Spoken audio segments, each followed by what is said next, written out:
তো আমি মনে করি যে ওই যে ময়লাগুলো ডাস্টবিনে ফেলতে হবে এবং এটা আমরা ক্যাম্পেইনিংটা করছি। পরিবেশ সংরক্ষণ ও পরিবেশ সৈকত সৌন্দর্য রক্ষার লক্ষ্যে কক্সবাজার সি বিচে আয়োজন করা হয় বিচ ক্লিন আপ ক্যাম্পেইন। এই কর্মসূচিতে অংশ নেন চট্টগ্রাম সিটি কর্পোরেশনের মেয়র ডক্টর শাহাদাত হোসেন। পরিচ্ছন্নতা অভিযানে বিপুল সংখ্যক স্বেচ্ছাসেবক তরুণ তরুণী পরিবেশ কর্মী অংশগ্রহণ করেন।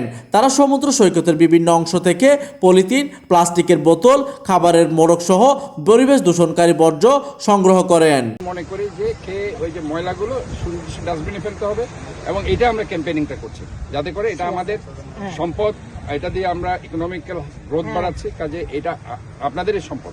এইদিকে আয়োজকরা জানান, কক্সবাজার দেশের অন্যতম প্রধান পর্যটন কেন্দ্র।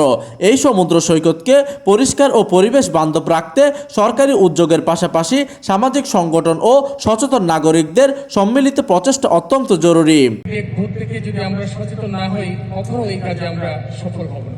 এই সময় উপস্থিত ছিলেন ইস্পা Chattogram divisional head Mohammad Arif, Cox's Bazar international বিশ্ববিদ্যালয়ের chairman lion Mujibur Rahman, BTP Chattogram alumni convenor Mohammad Ziaul Haque Sohel সহ অন্যান্যরা।